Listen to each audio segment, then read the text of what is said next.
What have I done? I picked this up for a good price. I was hoping to try a smaller frame that I'd normally ride, and if it didn't work for me, I would probably see if I could get one of my sons to ride it, if I can get them into cycling. Given the price, I didn't look at it too closely. I knew that it had been left outside for a while, a bit neglected, and the person was looking for a quick sale. Now I've had a better look at it, I'm starting to piece a few things together. But the chain was rusty, so I've taken that off to see if I can rescue it. May just do as a temporary measure to try it out, but I suspect I'll have to get a new chain. The rear tyre is deflated, and I believe the tube is completely gone, and in reality it's going to need a new rear tyre and tube. The frame looks in pretty good condition. Everything looks like it should respond to a good dose of clean-up. Not entirely sure what's going on with that San Marco saddle. Seems to dip in the middle there and then come up just where you don't want extra pressure. But I will give it a go and see if I like it. If not, I'll put on my favourite bargain seat that I find comfortable even for very long rides. And only £10, you can't go wrong with that. So, what else have we got here? Well, somebody's put some very cheap Diamondback BMX plastic pedals on it, probably taken off their clipless pedals. Now, why do I think I made a mistake? Well, there's no problem changing the stem length, maybe to get a bit of extra reach if it proves a little bit too short for me. But what I didn't notice when I was checking the wheels was a big ding. So clearly that has been either ridden into something hard when inflated or ridden into something relatively hard when not inflated. So I'll have to see what I can do about that. Probably be a new rim, but I might just try straightening it a bit just to take it out for a test ride. There isn't anything on the back, so it's definitely a one-sided thing. And then that may well explain why we've got some scratches on this shifter brake combo here. It's a shame, it looks like it was in pretty good condition. So if I look at this from this side, we can see that it's angled in. So I reckon somebody has possibly hit a curb or a pothole and it's thrown them off to the right hand side, moving the brifter in a bit and scratching it up. So what I'm going to have to check very carefully, I think, will be the carbon forks.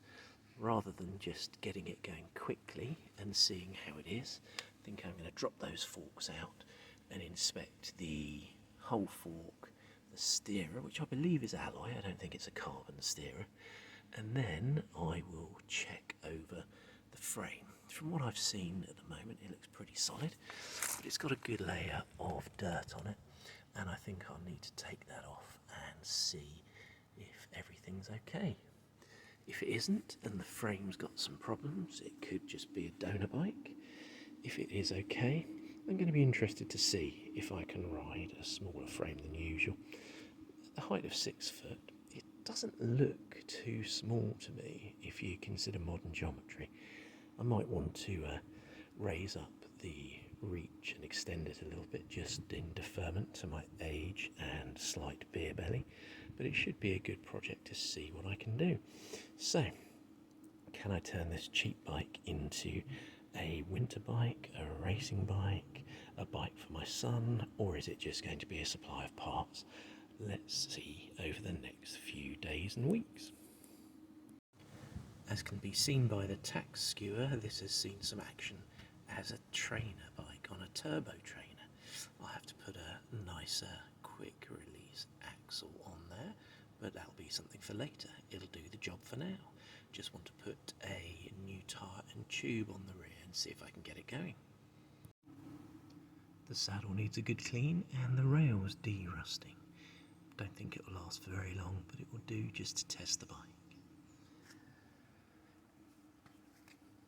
The seat clamp is filthy. It's rusty and needs to be completely sorted out so that I can actually adjust the saddle and the bolts don't break. That'll be a little bit of a challenge, but it shouldn't be too hard. Okay, where are we now? Well, I put a spare front wheel on, so that should not give way under me where it's been bent, or let the tyre come off the rim. I've also now straightened the brifter, so this should be a bit more comfortable to ride. The seat post and seat rails have been cleaned. The rear wheel has had a new tube and tyre put on it. Well, I say new tube and tyre. A part used tube and tyre I had spare. As you can see, because it's quite deep dished, the valve is quite short and was a bit interesting to pump up, but it's done the job. So I'm done for today. I've got places I need to be, but all I've got to do tomorrow is put the chain back on that I've cleaned and de-rusted, just to see what it's like on a short test ride. I will report back when I have done that. Well, everything works, and even though it's a small frame, it actually doesn't feel too bad to ride. I'm sure I can make the geometry work for me. The only problem I've found from a short test ride is that there is a bit of toe overlap, so manoeuvring at slow speed around tight corners could be the issue that makes me think this is probably a bit too small for me. One thing I found out with my tinkering getting it ready for the test ride is that it looks like the rear derailleur hanger is bent. So, lesson learnt when looking at a bike, deciding whether to buy it. If there are scuffs on the shifters, a scuff on the seat, and a few scuffs on the rear derailleur, there's a pretty good chance that it's been dropped. And it looks like it's been dropped on the drive side, and I'm going to have to get a new derailleur hanger, or at least temporarily straighten the old one to get it going. So, what am I going to do next? Well, I think it deserves a full strip, clean, lube, fettle, a new chain, a new rear derailleur hanger, and then I'll decide what I'm going to do with it. I might try riding it for a bit. I might try if I can use it to persuade one of my sons to ride with me. That's probably going to be a tricky non-starter. Anyway, that aside, I'll get some proper road pedals on it and use it once it's all done.